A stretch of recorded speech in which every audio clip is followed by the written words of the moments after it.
Welcome back, everybody, to the New York Mets franchise, and today we are going to be taking on the undefeated Jacob DeGrom. 16-0 on the season, has yet to lose a start. Now, don't get me wrong, wins and losses not always a big factor, but he's still having one of the best seasons of his career, and he's 36 years old.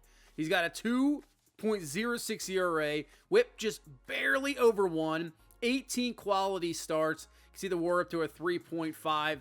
He's having a great season. So the record indicates how well he is pitching. And we're going to try to bring him down today. Can we do that? Can we finally give Jacob DeGrom his first loss of the season? And this is a really good Texas team. One of the best teams in baseball. 80-50 record. Former World Series champ a few years ago. So this is going to be a really good test for us as well. Going against maybe the best pitcher right now in baseball. Max Fried on the mound for us. And yeah, there is DeGrom.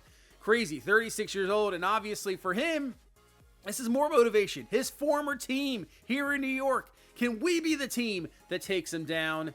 So we got storylines all over the place for this game. As Max Fried on the mound, 6-6 this year with a 4.56 ERA, 1.35 whip. He has struggled sometimes, but still a solid pitcher for us. And here comes Evan Carter's having a great season. This Texas lineup, very dangerous. Here we go. We're underway. Let's get this one going. We've got a little bit of overcast, kind of foggy weather. 1-2. This one's popped up. Brooks Lee underneath of it, and he's got it there for out number one. I love how you can always adjust the weather. That is the one thing. Here is this lineup. Obviously, Corey Seager is having an MVP season as well. So you can see right here, 334. He's already got 41 home runs, 117 RBI. Man, Corey Seager is killing it for this Rangers team. And a borderline pitch is going to be called a ball there. 1-2. He'll take that pitch down low as well. And with 2 outs here, we got first base open. I know it's the lefty-lefty matchup, but still got to be careful. And strike 3, that's perfect. If you're going to pitch right there in the corners, gets called ball every once in a while, that is fine. But, man, that was a perfect pitch, strike 3. And here comes Jacob DeGrom. We saw what he does. He is just having a great season. It's crazy. Could imagine him finishing like 20-0 or something like that. That would be insane. Maybe the, best season ever for a pitcher. I could see that for sure. But we're going to try to end it as Brandon Nimmo there with a leadoff base hit. Here comes Francisco Lindor to the plate. Lindor's going to swing through that circle change. DeGrom's got still nasty stuff at 36 years old. If he would have stayed healthy in his career, man. Oh, so that one's going to get away. Nimmo's going to be on his way to second base, and he is in there. So now just like that, the wild pitch is going to lead to a man in scoring position here for Lindor. 1-2. And, oh, man. Thought it was going to be low. Decided to take it, but it ends up being a strikeout. But if Jacob DeGrom would have stayed healthy his entire career, it's one of those careers that it's already solid, very good, very, fantastic pitcher, fantastic player. But injuries just, derailed it a little bit as this one's lined out to center for out number 3. All right, let's go to the second inning. You're going to have to pitch very well to match him, but that is a perfect pitch to Garcia. Swing and a miss there in the 12-6 for strike 3. As Duran's going to come to the plate here with 1 away, 0-1 up the middle, and that's going to get through for a base hit. So 1 out single here in this second inning. This is almost like a playoff game here, the playoff atmosphere. Former World Series champs just a few years ago. You got a pitcher who's just unbelievable. You want to prove your point. You want to prove that you're still up there with the top echelon teams in the bigs. Playoff type game here. Swing and a miss, strike 3. George Springer's going to go down. Third K already for Fried. And Heim's going to come to the plate. And he'll take that slider there for a strike. Works it to an 0-2. Can Fried get another K here to end it this second inning? And nope, he won't, but he'll get a fly out. Underneath of it is McNeil, and he's got it. Look at the fogginess, the kind of overcast weather. We got some crazy weather here today, the pure fogginess weather. And now let's go to the second inning. That's, speaking of weather, I wish this was in bad. So bad. I wish you could edit the weather. Maybe you have parameters of, as Gleyber Torres is going to take a walk, of like the season. Like, obviously, you're playing in Green Bay in December. You can't have it up to like 80 degrees. I know global warming, but it's not that bad. So, maybe you have a parameter of a certain degree, but man, snow, light snow, they need all types of different weather conditions in Madden. Like a blizzard type conditions, a light snow. They need also, I believe, weather to happen out of nowhere. Maybe the first half it's really cold, but when you got into halftime, snow started to come down, and next thing you know, it's snowing for the second half. That's what they need. They need progressive, they have progressive lighting, which works here or there, as now Brooks Lee's going to take a walk. I know they had a problem with that this year, but they need progressive weather so bad. Come on. I think you can get that done. You definitely can. But can we get something done here in this second? We got 2 walks in this inning. Now here comes Francisco Alvarez to the plate. Obviously, big-time power hitter. One swing, this could be 3-0. Takes that pitch outside to a 3-0. So we could have a bases-loaded situation here for Brendan Nimmo to come to the plate. Runners off with the pitch, as it's now 3-2. But he'll foul that one away. So 3-2 once again here to Alvarez. And this one's going to be just popped up to center field, out number 3. So DeGrom works back from that 3-0. 2 walks in the inning, no big deal. Still nothing here in this third inning. CJ Crone is going to come to the plate here to lead off this third. 0-2. And see you later. Strike 3. Perfect circle change there on the outside half. 4th K for him. Now 2 away in this third. Here comes Evan Carter to the plate. Carter hits this one well to center field. James Wood back, trying to get to it, and I don't think he's going to get in time. That's going to bounce over. That's going to get into the pen, and that is going to be an automatic double. His 31st double of the season. Yeah, Carter's having a great season. But can Tavares come through and try to knock him in, get the first run of the game? Not going to happen. Swings through on the circle change. Strike 3. That'll be it for the Rangers in the third. And let's go to the bottom half with Francisco Lindor coming to the plate. He has been hitting a little bit better. Obviously struggled early in the season. Really has been struggling the entire season at a 240 average. But he's starting to get a little bit better. We'll see what he has at the end of the season. Hopefully it is maybe 260. That would be great, as we're going to get a stolen base here with Lindor as well. Love to see more of that. Something we're going to definitely have to improve on. So now you got Lindor at second base. McNeil, maybe the best hitter on this team right now, at a 310 clip. 1-2 count from DeGrom. Pitch. And oh man, that was close. That could have been really either way. 2-2. Man, that is ripped right to shortstop, right to Seager, but he's got it, man. McNeil was all over that 100-mile-an-hour fastball. 100 off the bat, but right to Seager. So it's going to be up to James Wood here to try to get a 2-out hit and knock in the first run of the game. All right, 1-2, a little bit in front of that circle change. Does he go with it again? Goes with the slider inside at 92. Strike 3. Even at 36, he still got it, man. Just throwing some nasty stuff. All right, let's go to the fourth. Back and forth we go here to no score yet. This is type of playoff game, man. No score, just pitchers looking very good. 1-1 to Seager, and that is just perfectly placed, and that is going to be trouble. That's going to be an extra base hit here to start off this 4th inning. So the Rangers might be in business here in this 4th, as Seager, hey, when you're hitting like 337, you're getting hits like that all day. So Adolis Garcia, obviously big-time power bat. We got to be careful here. 1-2. Let's go that circle change away, and it's been working so far in this game for strike 3. What's that, 3 kind of Ks there in that situation there with the circle change? And then we come back and swing and a miss to Duran. So 7th K of the game for Fried. And George Springer comes to the plate here with 2 away now in this 4th inning, trying to strand Seager there at second base with that leadoff double. 1-2. Oh, man, that's a tough take. Fastball coming right in, and it looks pretty good. You know we're going. Circle change away, and he rips this one, but it is there. Gleyber Torres brings it down. Out number 3. All right, let's go to the bottom half of the 4th inning. Really, all we've had is those 2 walks. I mean, we haven't had pretty much anything yet in this game. 3-2 to Mauricio, and there we'll take another walk. So another walk draw. At least we have 3 walks. We just got to get some base hits, get something rolling here. Brett Baty coming to the plate. So far 0 for 1 in this game. 18 home runs on the season. So he'll be up to at least the mid-20s. That's awesome to see. First pitch to Brett Baty. And he's going to foul away that curveball inside. So 0-1's got an 8-game hit streak on the line as well today. So a little bit of pressure. And, yeah, tough pitch right there. That curveball well out in front. You don't know what you're going to get. Circle change 84 or 100-mile-an-hour fastball. And the curveball is going to miss inside. Nice take there. I mean, the speed difference just is absolutely insane. It's so tough. 1-2. And Brett Baty does not miss that one. DeGrom missed the location, I would have to think.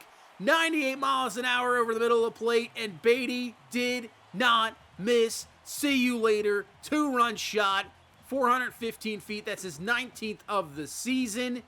All right, well, 9-game hit streak now for Baty, and a 2-0 lead here in this 4th inning. So, I mean, we got plenty of game to go, obviously, and it's only a 2-run lead. But, man, he had to have missed his location there. No way you want to throw fastball. I know it was breaking pitch after breaking pitch. But when hitters are going to look for fastballs, he kind of just grooved one there. And see you later. All right, 2-2 pitch to Alvarez. That one hit well down the line, but played there at first base for out number 3. But there we go. 2-run lead. Can Max Fried not allow really anything to this Texas lineup? That is going to be the real question. As Jonah Heim here to the plate. And down the line, that's going to get through for a base hit. Man, delayed reaction from Brooks Lee. I don't understand that one. He didn't know what he wanted to do. Dive, go for it. That was interesting. So leadoff base hit. C.J. Cron coming to the plate. Nice pitch there from Fried. Right on the outside half. 0-2. See you later. Strike 3 fastball. High looking. 8th K of the game. As Gio Urshela coming to the plate now. And he'll foul that one away. Would love a double play ball here. Well, or that. See you later. Strike 3. Urshela is down. Man, 9 Ks. A lot of strikeouts right now. So now Evan Carter hits this one. That's going to get down for a base hit. So 2 on, 2 away. And I'll tell you what, I do not want to get to Seager. So we got to get Tavares here because I do not want Corey Seager coming up with possibly bases loaded or even worse as McNeil has got it there. There we go. You know, you want to try to limit the damage of Seager. You don't want him in positions of guys on base because it's probably going to end in disaster more times than not. As Nimmo's going to fly this one. Back it goes. It keeps carrying more than I thought. Back to the wall there for the first out here in this 5th inning. And really, that was it for us in that 5th. Ball carried a little more than I thought. As here comes Corey Seager to the plate. And that's the thing with him right here. The season he's having. We saw down below. He is leading the league right now in home runs with 41. And where do you pitch him? And this one's going to be over, and it's going to get down, probably for extra bases. Do you pitch him inside? But he has, such quick hands inside that he can easily hit the ball.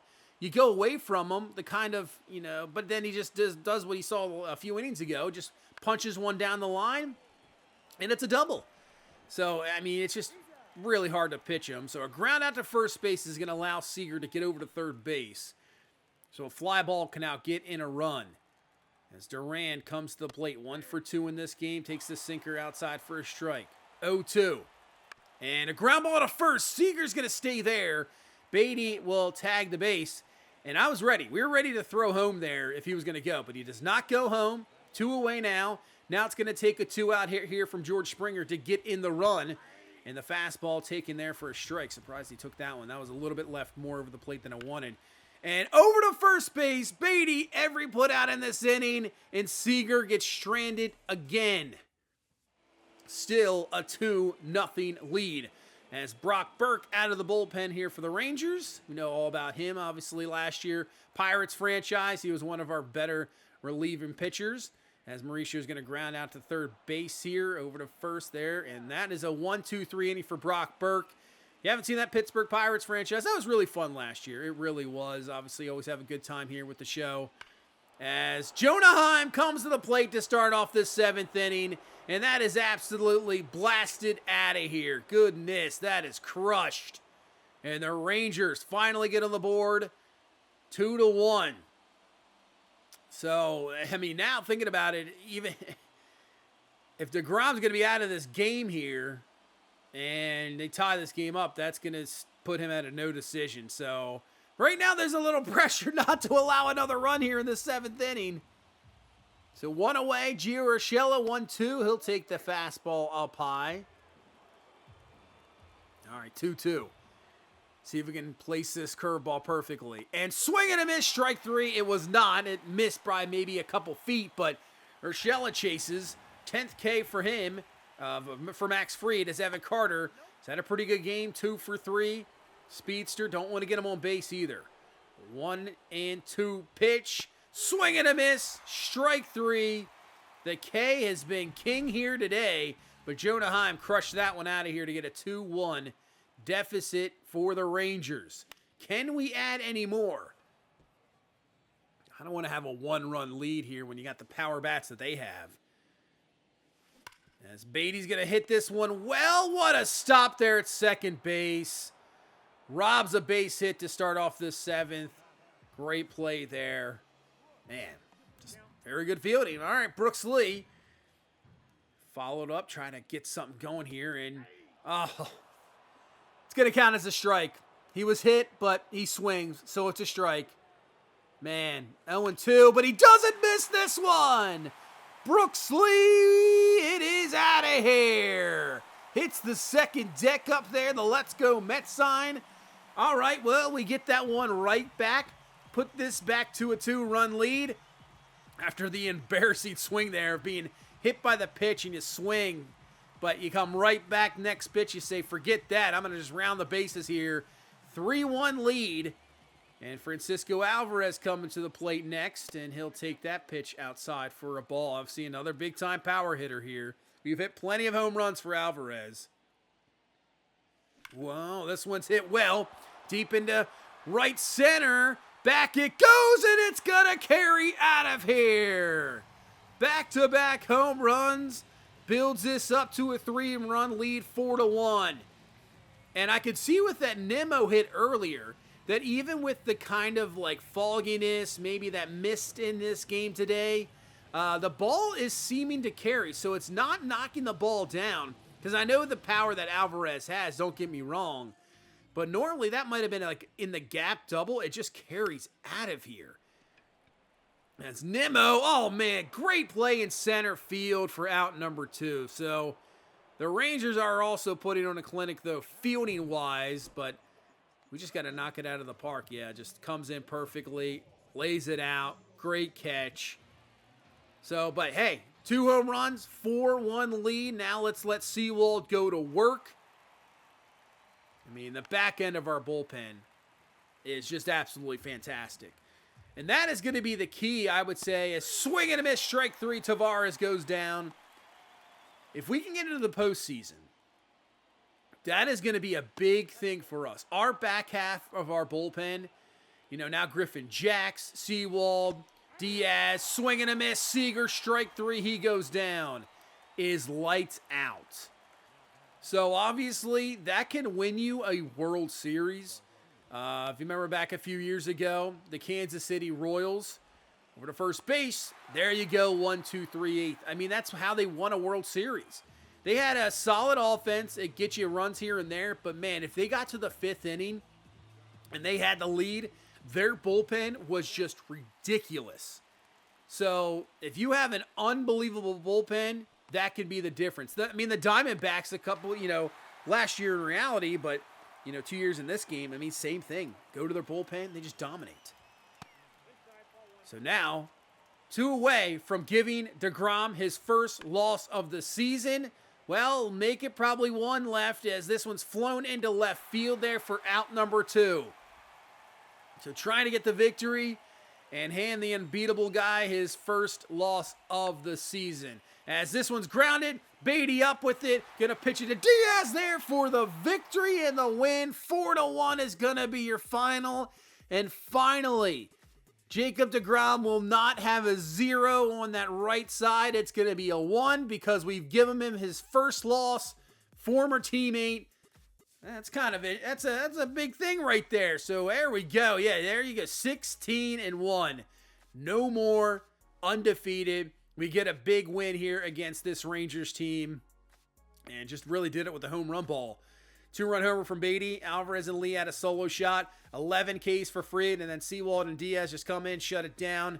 And there you go.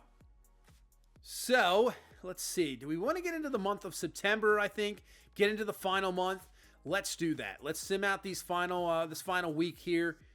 Game 2 against this Rangers team. I got an 8-5 lead, and we'll end up winning 9-7. So that was a pretty close game. 9-7 is going to be your victory there. McNeil, James Wood hits a couple home runs and had a triple. So he was very close. He was, a single shy of the cycle. Kodai Senga gets the victory, 7 Ks. Did allow 9 hits, but only 2 runs. But still, we get the win. Going for the sweep. Walker Buehler, 2-0 lead. Trying to go for the shutout. And it gets it done. We win. We sweep the Texas Rangers. Nice job. He only had 2 hits in that game. James Wood adds another home run. Yeah, Buehler, complete game shutout. 10 Ks. His 11th victory of the season. So now we got a 4-game set here against the Nats. We're going to lose the first game there. 6-1. Second game, we're going to win 6-2. Hopefully we can take at least 3 or 4. I'd love to win these final 3 games. We're not going to win that Saturday game, man. We lost 11-0. Max Fried looks like he got hammered. Well, maybe not. Back in 7th, 8th, and 9th were not good. Yeah, Ramirez got hammered. Stram, Griffin Jacks didn't even get an out. Fried didn't pitch that bad. 6 innings, 5 hits, 1 earned, 7 Ks. He pitched really well. He does get the loss because we couldn't get any runs in the game. So that's a tough loss. Let's try to split here, though. Senga on the mound will get the victory, 3-1. So we split with the Nats. You know, these are the teams we got to take, like I said. 3 of 4. Lindor with the home run. Senga with his 12th victory, 9 Ks. I mean, his K rate is way up there. Diaz gets save number 38. We got a day off, but now we got to add some roster moves here because we got September. You got to have, I believe, 28 guys on the roster. So here's your kind of considering. Now, Owen Casey, Parker Messick, I think maybe are going to be the guys, but Charlie Soto's an interesting one. I've talked about it before. He's only 19 years old. I don't know if I want to bring him up yet. He just continues to pitch so well. Last year, dominating in AA, dominating in AAA. He's having a great season this year, but I'm just waiting possibly till next year. I think we're going to bring back Parker Messick. He had 1 really good start and then 2 really bad ones, but we're going to put him in the pen. He's not going to be a starter. And then Owen Casey, I think he is definitely deserving. 292 average, 371 on base, slugging a 525, almost a 900 OPS. Fielding definitely needs work, but he only has 3 errors. But the power bat, 16 home runs. We might as well bring him up here in September, see what he has. So we'll bring up Owen Casey. We need 1 more. I was possibly thinking about Jalen Palmer. The guy that we saw last time came out of nowhere. We'd have to put him on the 40-man, which we have room. I was thinking about it. It's a good possibility, but we're just going to bring up Jurickson Profar. Other than that, there's really nobody else I see on my radar that I want to bring up. And obviously, we can't bring up any more pitchers, so it has to be a position player. We're going to bring up De Los Santos up to AAA. I mean, Ryan Clifford would have been the guy, but obviously, like I said last time, he is hurt out for the rest of the season. So Owen Casey going to make his major league debut here in Tampa Bay. All right, let's get this one rolling here. Well, we're down 3-0 in the 3rd inning. Now, I will say right now, I played this game prior to the patch, prior to the Rays getting their City Connect jerseys. We always talk about jerseys here. It's one of my favorite things. Jerseys, hats, football, baseball, it doesn't matter. And I'll tell you what, I have to see a game with Tampa Bay. I'll take the pitch inside with them, in-game style. But I saw the promo shots of those jerseys. Fire for me. They look fantastic. I'm loving those Rays The back lettering with the green, man, looks so good. Those to me were done right. I mean, I know the dark on dark, dark jersey, dark lettering, but you got the outline. I don't know. It just looks fantastic to me. I really like the Rays unis. Pitch inside, and that's going to be popped up. Even though that's going to be an out. Those are really good at bat. Coming back from 0-2, working it to 3-2, fouling one away. You're still seeing quality at bats. That's what you look for a lot of times, too. Because we're down 5-1. Said last time, like Colin Houck, the exit velo off hits or even outs. I mean, if you have outs consistently at 85, 90 exit velo up to 100, hey, you're hitting the ball well. And it's just baseball. There's guys out there, there are fielders out there for a reason. It's tough. So you're not always going to get base hits. And also, when you foul away pitches, your pitch per at bat is like 5-6. I mean, that's a quality at bat. 2-2, fouling away that one. Quality. That just helps out everybody else on your lineup, too. Maybe a guy's having trouble seeing what his curveball looks like, or possibly a changeup, but you've worked him to 7 or 8 pitches, and now that guy on deck or even in the hole is like, man, okay, I see where he's coming from. That's going to help me out. It really works as we take that inside. I was hoping that was going to be a ball 4, but it's going to be strike 3. But another, 7-8 pitch at bat there for Owen Casey. So still don't have a hit with them, but really having some quality at bats here. 2-2 as we're down 5-1 here in this 7th inning. And, oh, nice take there. That could have been easily strike 3. And once again, another 3-2 count here for Owen Casey. And this one is going to get through for a base hit. So another quality at bat ends up in a base hit. And Owen Casey's first major league career hit. There you go. Keep that ball. Always love to try to get at least the first hit in the debut of these guys. Because Owen Casey more than likely is going to be a starter next year. And I'm expecting great things from him. He is such a talent. The power that he has. We just got to work on the fielding a little bit. But has a solid arm. I mean, he can be an absolute beast as we're going to take the walk here. So, bases loaded here in the 7th inning. Lindor to the plate. He's 2 for 3 with a triple and single. And we can see that Lindor is starting to get hot at the right time. Final month of the season, but this is going to probably be a double play, and it will be. An ending any double play. We don't get anything from the bases loaded, and that's going to end the 7th and end our game as we're going to final here 6-1. Looks like Pinto got an RBI single to add another run, but 6-1 is going to be your final. We see the debut there of Owen Casey. We get the base hit, but we get a 2-game sweep from Tampa Bay, and now the last time we will see Atlanta here in the regular season here this final month, and it's going to be a massive series. But look at this month. We take on the Yankees after that. Games against the Marlins. You got the Phillies at the end of the season. So this is a tough test with St. Louis there. Well, this is going to probably be the series. We're going to have to sweep if we have any chance of possibly winning the division. It has to be a sweep. Other than that, the division's out on us, and we're going to have to be going to the wild card, which we are in the wild card at the moment. But this is going to be a big 4-game series here against the Braves. But that's going to do it for this one. Thank you guys so much for watching. Thank you so much for all the support. I appreciate it. Hit that like button, subscribe for more, and I will see you in the next one. You guys have a good one. Bye-bye.